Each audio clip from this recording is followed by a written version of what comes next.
हिंदी साहित्य में श्रेष्ठ और मौलिक निबंधकार के रूप में आचार्य रामचंद्र शुक्ल की पहचान सर्वविदित है। हिंदी में गद्य शैली की स्थापना में आप सर्वोपरि हैं। आपने अनेक निबंधों की रचना की है। मनोविकार और भावपूर्ण निबंधों की श्रृंखला में करुणा नामक निबंध का एक महत्वपूर्ण स्थान है। चिंतामणि नामक ग्रंथ में संकलित आपका यह निबंध श्रद्धा, भक्ति, लज्जा, ग्लानि, क्रोध, प्रीति और उत्साह आदि मनोविकारों की श्रृंखला में अपना एक अलग महत्वपूर्ण स्थान रखता है। वर्ण विषय पर अधिकार के साथ साथ इस निबंध में निबंध लेखन की प्रवृत्ता के दर्शन भी होते हैं।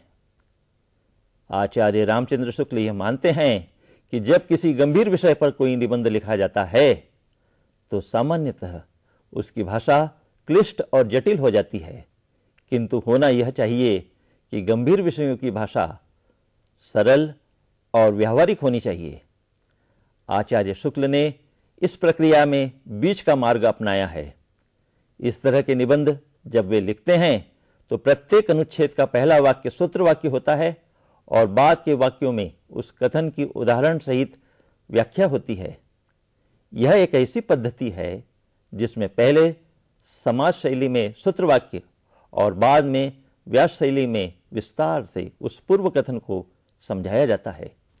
कहने की आवश्यकता नहीं है कि आचार्य शुक्ल ने अपने इस तरह के निबंधों के लेखन में विषय वस्तु के अनुरूप संस्कृत के तत्सम और तद्भव शब्दों का प्रयोग बहुतायत से किया है, किंतु इस बात का विशेष ध्यान रखा है कि प्रयुक्त शब्द भावों को सरलता से अभिव्यक्त कर सकें। इस कारण गंभीर विषय के ये निबंध व्यावहारिक और विशिष्ट दोनों प्रकार के बन गए हैं। करुणा का सामान्य अर्थ होता है दया, अनुकंपा और रहम। यह वह मनोविकार अथवा दुख है जो दूसरों के दुख के ज्ञान से उत्पन्न होता है और दूसरों के दुख को दूर करने की प्रेरणा देता है। कभी कभी यह मनोविकार इष्ट मित्र आदि के वियोग से भी उत्पन्न होता है। यह काव्य के 9 रसों में से एक माना गया है। आचार्य रामचंद्र शुक्ल ने करुणा नामक इसी मनोविकार पर एक गवेषणा संयुक्त भावनात्मक निबंध लिखा है। इस निबंध में आचार्य शुक्ल ने करुणा से संबंधित संपूर्ण दर्शन पर विचार किया है। जन्म के साथ ही जब एक छोटा सा बच्चा अपने आसपास के वातावरण को देखता है तो वह सुख और दुख दोनों स्थितियों से परिचित होने लगता है।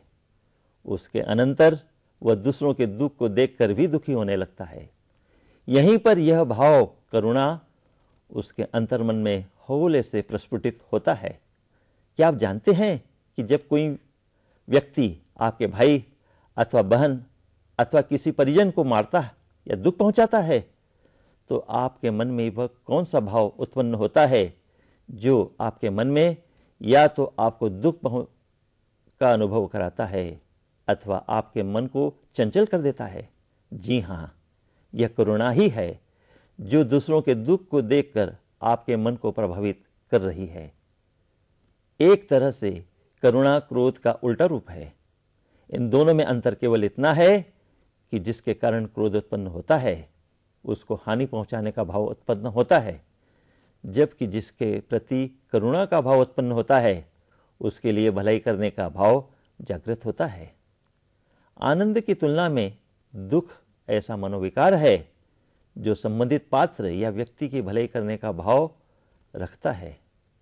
लोभ अर्थात लालच के कारण व्यक्ति अथवा वस्तुओं को हानि पहुंचाई जा सकती है, किंतु जिसके प्रति लोभ होगा उसे बहुत संभाल कर रखा जाएगा, चाहे वह सोमनाथ के जवाहरात हों या नूरजहां का रूप सौंदर्य। महमूद ने सोमनाथ को तोड़ा किंतु उसमें से निकले जवाहरात संभाल कर रखे।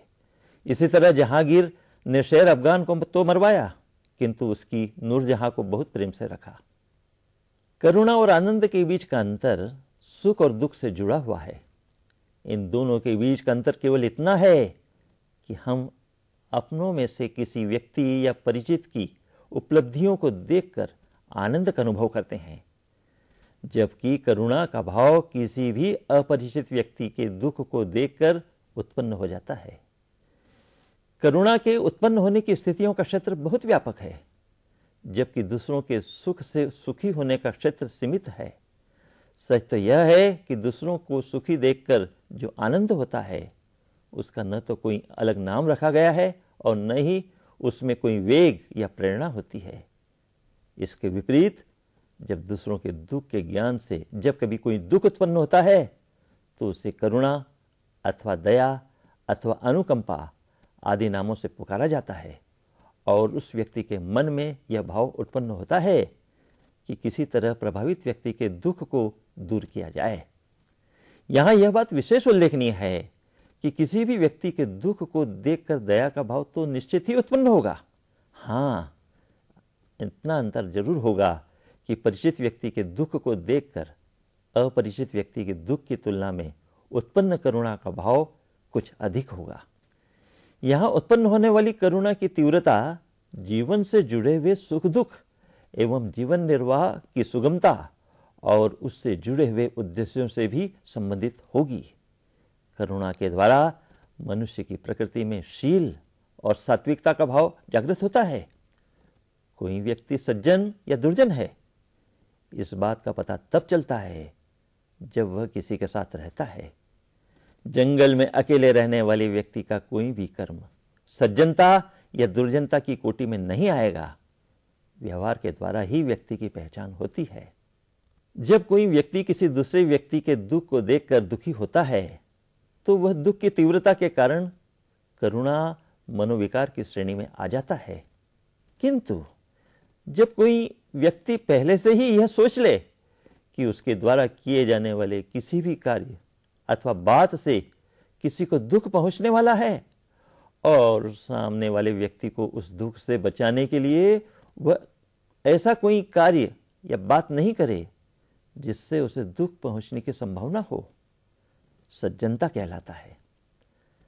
अकारण दूसरों को दुख से बचाने का यह कार्य शील अथवा साधारण सद्वृत्ति समझा जाता है।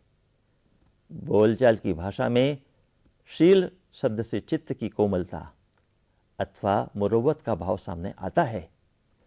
आचार्य शुक्ल के विचार में कुछ बातें ऐसी हैं जो नियम के अंतर्गत आने के कारण शील और सद्भाव के अंतर्गत नहीं आती, जैसे सत्य बोलने की बात अथवा बड़ों का कहना मानने की बात।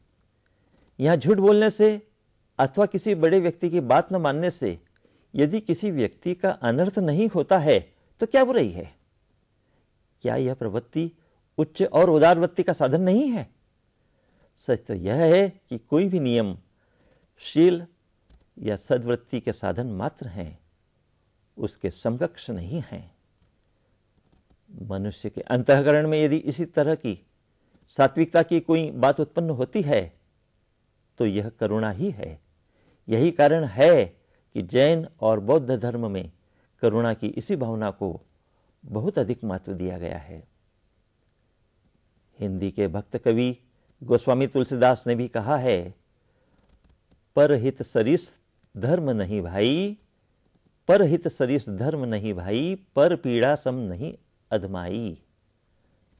हम अक्सर देखते हैं कि जब कोई व्यक्ति किसी अन्य व्यक्ति पर क्रोध, भय, ईर्ष्या, घृणा अथवा आनंद आदि भावों से अनुप्रेरित होता है तो उसे देखकर अन्य दूसरे व्यक्तियों के मन में उस व्यक्ति के प्रति श्रद्धा का भाव उत्पन्न नहीं होता। किंतु जब कोई व्यक्ति किसी दूसरे व्यक्ति पर करुणा करता है तो उसे देखकर किसी अन्य तीसरे व्यक्ति को करुणा करने वाले पर श्रद्धा उत्पन्न हो जाती है। क्रिया की यह तत्परता मनोवेग उत्पन्न करती है और इन मनोवेगों में श्रद्धा से सात्विकता का भाव उत्पन्न होता है। इस तरह के भाव या मनोविकार बुद्धिजन्य नहीं होते। सच तो यह है कि स्मृति, अनुमान और बुद्धि अंतःकरण की सारी वृत्तियां केवल मनोवेगों की सहायक होती हैं। इसमें संदेह नहीं है कि करुणा का विषय दूसरों का दुख है, इसलिए प्रिय के वियोग से जो दुख होता है उसमें कभी कभी दया या करुणा का भी कुछ अंश मिला रहता है। प्रिय के वियोग पर उत्पन्न करुणा का विषय प्रिय के सुख का निश्चय है। साधारण व्यक्तियों का दुख हमें उतना प्रभावित नहीं करता जितना हमें प्रिय व्यक्तियों के सुख का अनिश्चय दुखी करता है। यही कारण है कि प्रिय व्यक्ति के वियोग जनित दुख में करुणा का जो अंश रहता है, निश्चित ही उसका विषय प्रिय के सुख का अनिश्चय है।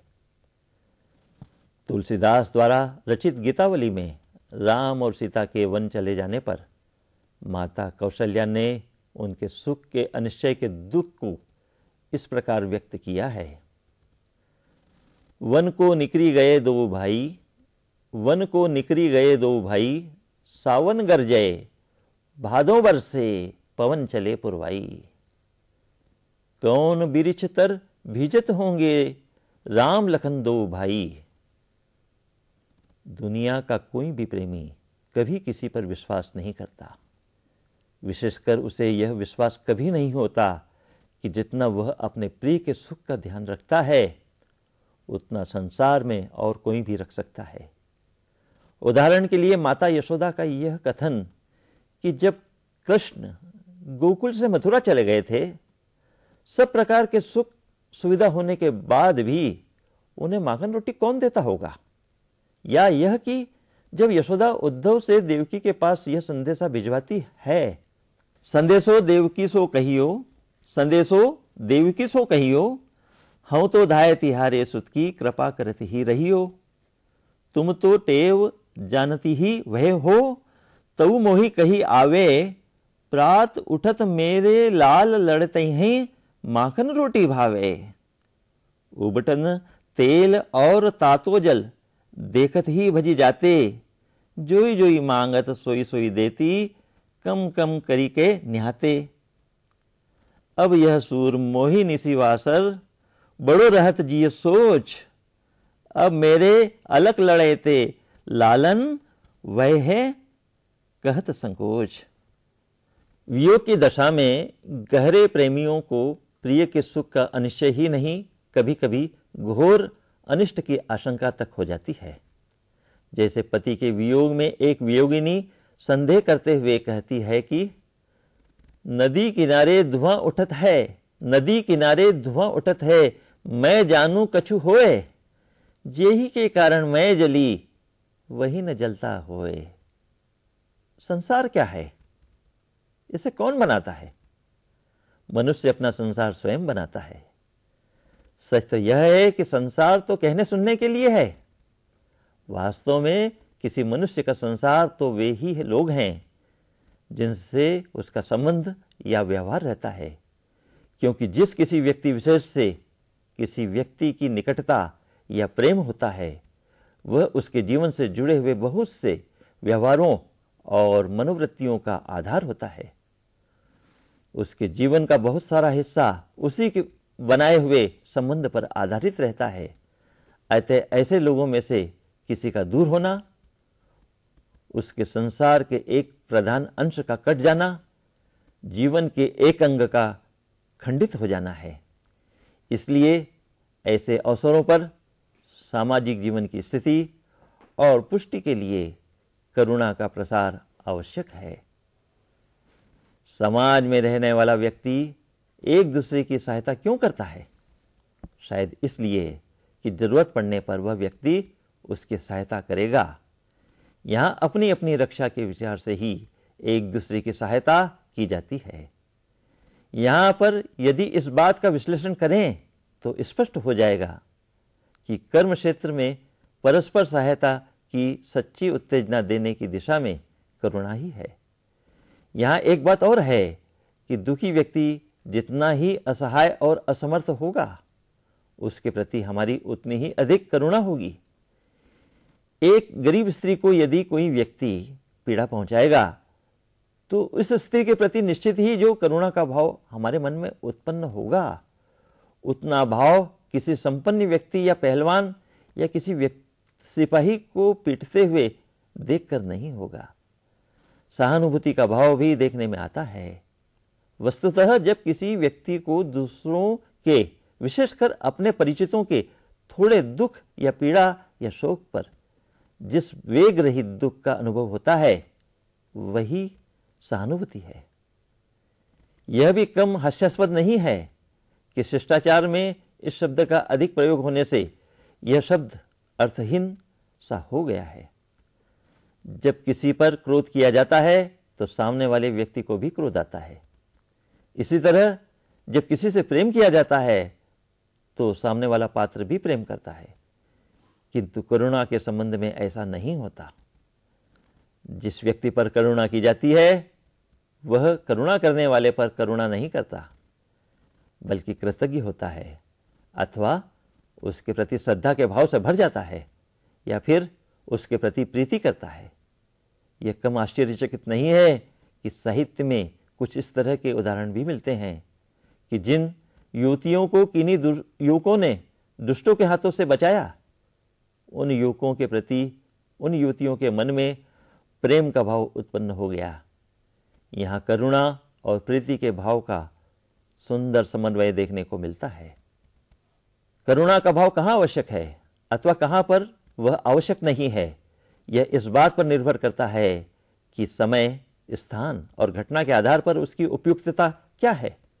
जब किसी व्यक्ति को कोई मारता है तो उसे देखकर हमारे मन में करुणा का भाव जागृत होता है, किंतु जब हमें पता लगता है कि वह अनेक अवसरों पर बड़े बड़े अपराध कर चुका है या आगे भी इसी तरह के अत्याचार करेगा, तो वहां पर हमारे मन में उत्पन्न होने वाले करुणा के भाव पर भी प्रभाव पड़ेगा, निश्चित ही।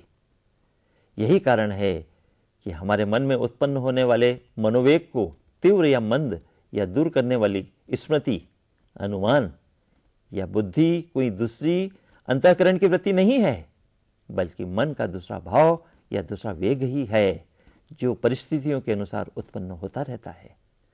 किसी भी व्यक्ति की सजीवता का आधार उसके मनोवेगों या उसकी प्रवृत्ति में अंतर्निहित भावों की तत्परता होता है।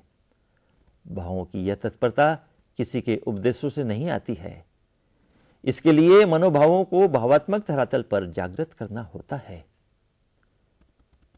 यह काम कवि आदि साहित्यकार अच्छी तरह कर सकते हैं। मनुष्य में मनोवेगों का होना आवश्यक है। यदि मनोवेग न हो तो स्मृति, अनुमान, बुद्धि आदि के रहते हुए भी मनुष्य भाव शून्य अथवा जड़ हो जाता है। परिस्थिति के अनुसार मनुष्य को कभी कभी अपने मनोवेगों के विपरीत भी कार्य करना पड़ता है, पर फिर भी जीवन में ऐसे बहुत से अवसर आते हैं जहां करुणा आदि मनोवेगों के आधार पर काम करना संभव नहीं होता। जीवन में आवश्यकता, नियम और न्याय के आधार पर मनोवेगों का विरोध होता है। एक अशक्त वृद्ध व्यक्ति के द्वारा कार्य करने पर उसके प्रति दया का भाव जागृत होता है। यदि कोई अधिकारी अपने किसी अधीनस्थ कर्मचारी के साथ दुर्व्यवहार करता है तो क्रोध आने पर भी उस अधीनस्थ व्यक्ति को कार्य करना पड़ता है। यह परिस्थितियों की व्यवस्था अधीनस्थ व्यक्ति की आवश्यकता बन जाती है। राजा हरिश्चंद्र को अपने मृत पुत्र के कफन के टुकड़े के लिए अपनी रानी की साड़ी में से ही कफन फड़वाना पड़ा था। यहाँ यह बात समझनी चाहिए कि यदि रानी के स्थान पर कोई दूसरी स्त्री होती तो राजा हरिश्चंद्र के उस नियम पालन का उतना महत्व दिखाई नहीं पड़ता जितना इस घटना से पड़ा। यहाँ यह स्पष्ट होता है कि करुणा ही लोगों की श्रद्धा को अपनी ओर आकर्षित करती है। इसका कारण यह है कि करुणा का विषय दूसरों का दुख है, अपना दुख नहीं। न्याय और करुणा का विरोध प्रायः देखने सुनने में आता है। न्याय करेंगे तो प्रतिकूल स्थितियों में करुणा का भाव जागृत होगा, किंतु ऐसे अवसरों पर करुणा का औचित्य एक प्रश्न चिन्ह है। करुणा एक औपचारिकता नहीं है। करुणा की अभिव्यक्ति के लिए अंतर्मन में वह भाव उत्पन्न होना चाहिए जो करुणा के उत्पन्न होने का कारक बनता है। आचार्य रामचंद्र शुक्ल हिंदी साहित्य के एक बहुत सशक्त एवं समर्पित साहित्यकार हैं। उन्होंने साहित्य के विविध पक्षों पर अधिकारपूर्वक लेखन किया है। गद्य लेखन के क्षेत्र में उनका प्रदेय अप्रतिम प्रेरणास्पद एवं प्रासंगिक है। आपके द्वारा लिखे गए मनोविकारों के निबंध हिंदी, भारतीय एवं विश्व साहित्य की अनुपम उपलब्धि हैं। इन निबंधों में आपने विचारात्मकता के साथ साथ गवेषणात्मक दृष्टि को भी सामने रखा है। फलस्वरूप ये निबंध विषय वस्तु के संदर्भ में इतने प्रामाणिक, अर्थपूर्ण एवं प्रासंगिक बन गए हैं जिसकी कल्पना सामान्य रूप से अन्य कोई साहित्यकार नहीं कर सकता। एक तरह से करुणा जैसे लिखे गए ये मनोविकार से संबंधित निबंध सैद्धांतिक और व्यावहारिक लेखन के समन्वित प्रतिमान है। करुणा एक मनोविकार है जो किसी दूसरे व्यक्ति के दुख को देखकर किसी व्यक्ति के मन में प्रतिक्रिया स्वरूप उत्पन्न होता है। दया का यह भाव सकारात्मक मानवीय दृष्टि का परिचायक है। यह सात्विक वृत्ति का परिपोषक है। यह भाव अपने आप में संपूर्ण मानवता का प्रतिबिंब है। भारतीय जीवन दर्शन और उससे अनुवर्तित साहित्य में करुणाजन्य मनोवृत्ति का बहुत सुंदर प्रयोग हुआ है। दूसरों के दुख से दुखी होना, दूसरों के हित के लिए सोचना, यह एक ऐसा भाव है जो हमारे आध्यात्मिक महान पुरुषों में सहजता से परिलक्षित है। चाहे हमारे सम्मुख गौतम बुद्ध का उदाहरण हो, महावीर स्वामी का हो, ईसा मसीह का हो या मर्यादा पुरुषोत्तम राम का हो, सभी के अंतर्मन में करुणा का यह महानतम भाव सहजता और प्रमुखता से विद्यमान था। आचार्य रामचंद्र शुक्ल ने इस गंभीर और महत्वपूर्ण विषय पर बहुत ही सहजता से अपने विचारों को निबंध के रूप में स्वरूपित किया है।